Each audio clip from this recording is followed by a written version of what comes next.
So here we have a triangle ABC in which AD is the perpendicular bisector of BC.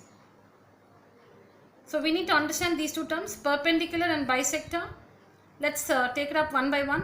AD is perpendicular to BC. See here, AD is perpendicular to BC and AD also bisects BC. AD bisects BC. AD perpendicular to BC, AD bisects BC. That's what is given to us here. AD is the perpendicular bisector of BC. So what do we understand by AD perpendicular to BC? AD perpendicular to BC. That means the line segments AD and BC, they meet at right angles. The line segments AD and BC, they meet at right angles, which means angle ADC is 90 degrees and angle ADB is also 90 degrees. AD bisects BC, that is AD bisects the line segment BC. So this is the line segment BC. AD bisects BC, that means divides BC into two equal halves, which means BD equals CD. Which means BD equals CD. So this is given to us. Given this, we need to prove that triangle ABC is isosceles with AB equals AC. So we need to prove that this triangle is an isosceles triangle in which AB and AC are the equal sides. Simple. Just take up these two triangles. Triangles ADB and ADC. These two triangles.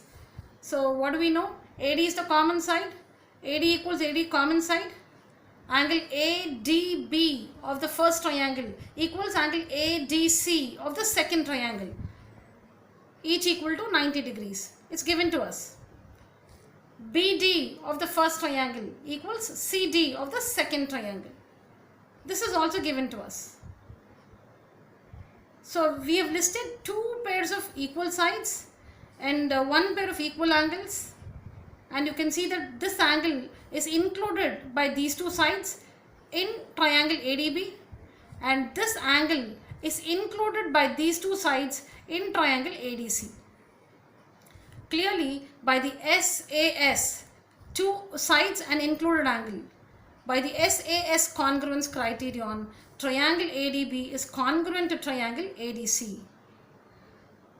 So if you want me to tell you the order in which we name the triangle, see here we have AD and BD, right? So it's treated as AD and DB, AD, DB. So ADB, ADB. Again here AD, DC.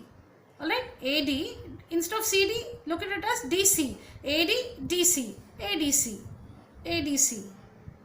Alright, so these two triangles are congruent to each other by the SAS congruence criterion. Now that they are congruent, their corresponding sides are equal. So see here AD, the first and the third vertex, AD equals AC.